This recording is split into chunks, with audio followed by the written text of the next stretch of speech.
Do you know how many people call here swearing they don't owe anything? Everybody owes something, sir. This is a man on the phone with his bank, trying to get back the money it already gave away. Not stolen, not lost, handed over, legally, the bank says, to satisfy a debt he insists he has never owed. And the most frightening part isn't that his savings vanished overnight. It's that the bank did nothing wrong. It simply received an order with his name on it and emptied the account. Evan Walsh is 38, a careful man, a mortgage, 2 kids, the same savings account for a decade. So when he woke up to a balance of 0 and a bounced house payment, he assumed it was a mistake. The woman on the phone was kind and patient and absolutely certain that it was not a mistake at all. A court order, she explained, a garnishment, valid, served, and already paid out. Nothing she could reverse, nothing she was allowed to explain. Thank you for calling Meridian Member Services. This is Carol. Who do I have the pleasure of speaking with? Hi, yeah, Evan Walsh. My account's at 0. There was $41,000 in there 2 days ago, and my mortgage payment just bounced. What happened to my money? Oh, I'm so sorry, Mr. Walsh. Let me take a look. Okay. So I'm seeing that a legal hold was applied and the funds were remitted. Remitted? Remitted to who? I didn't authorize anything. It's not an authorization, it's a legal order. It looks like a writ of garnishment was received and processed against the account. A garnishment? I've never been sued. I don't owe anybody. There's no judgment against me. I understand, and I hear you. It's just the order on file shows as valid and served. We're required to comply when we receive one. Comply with what? Show me the debt. Who says I owe $38,000?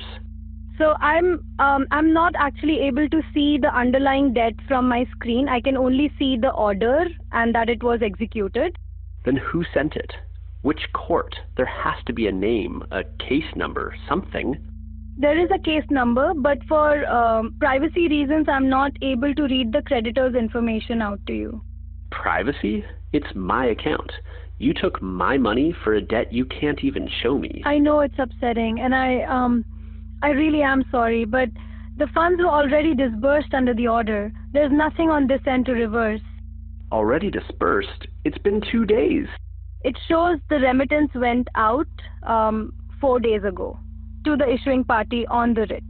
4 days ago? My account still showed the balance yesterday. The display can lag a little behind the actual posting. I know that's confusing, but the legal hold takes priority. I didn't get any notice. Nobody told me I was being garnished.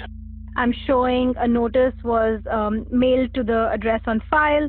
For privacy, I can't read the full address, but it shows as sent.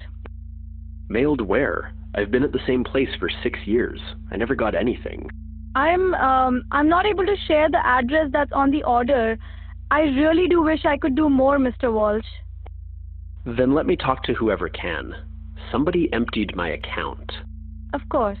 So a garnishment like this is handled by our legal recovery team. Let me get a supervisor on for you. Can you hold? Yes, please. Now. And just so you know, they'll likely tell you the same thing, that it's a court matter. But let me get someone. Just get them, please. One moment, Mr. Walsh. Connecting you now. This is the moment these calls turn. The transfer, the hold, a second voice, and it does not even pretend to care. And then a word that turns a bank account into a crime scene with no criminal.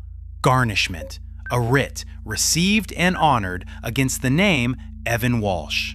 The bank wasn't confused. From where they sat, the paperwork was perfect. The only question was whether they had emptied the right man. And the supervisor did not think that was his problem. This is Damon, Legal Recovery.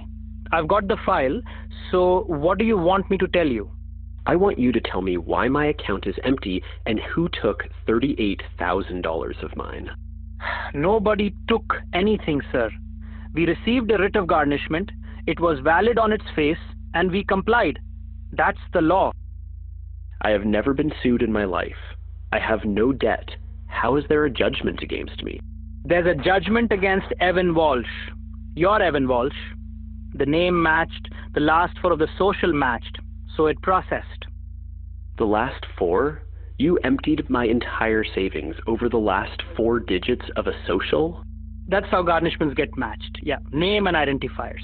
We are not the ones who issued. Then who did? Give me a court, something I can actually call. And I told you, that's not information I'm going to read out over the phone. You'll get it in the paperwork. What paperwork? I never got any paperwork. That's the whole problem. That's not really my problem, though, is it? The notice went where the order said. If your address is wrong, that's on you to keep it updated. On me? You took my money for somebody else's debt, and that's on me? Do you know how many people call here swearing they don't owe anything? Everybody owes something, sir. I'm telling you, this one isn't mine. Check the full social. Check the date of birth. Check the address on the judgment. Look, I don't have all day to relitigate a court order, all right? The judgment was against your name. We matched it, we remitted it. Done. Where did my money go? It went to the Creditors' Council. Wired out 4 days ago per the writ. $38,400. Gone. That's everything. That's my kid's college. Who is the creditor? I have a right to know who has my money. Sir, the money is gone. What part of court order do you not understand? I can give you the case caption. That's it. Then give it to me. Read me the name on the judgment. Here is how $38,000 disappears without anyone breaking a law. A creditor wins a judgment against a name. A bank receives the order and matches it, not by fingerprint, not by full social security number, but by a name and a handful of digits. If 2 people share them, the bank is not required to find out which one actually owes the money. It is required to comply.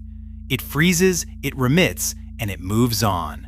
The burden of proving it was the wrong person falls entirely on the person it was wrong about.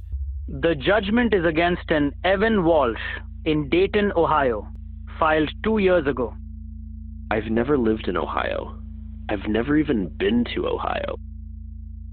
Yeah, well, the order says Evan Walsh. Our records say Evan Walsh. From where I'm sitting, that's a match. Whether it's you or some other Evan Walsh, that's a question for the court, not for me. So a different man's debt just took everything I have. That's going to be something to take up with them, not us. We just followed the order. Have a good one. The money was wired to a stranger's lawyer 4 days before he ever noticed. $38,400 gone to settle a debt belonging to another Evan Walsh in a city he has never set foot in. To get it back, he will have to sue the creditor, the court, maybe the bank, and hope it is faster than his next mortgage payment. 2 men share a name. One of them owes money, the other one paid it. If a legal notice ever arrives with your name on it, the description has the one thing you cannot afford to ignore.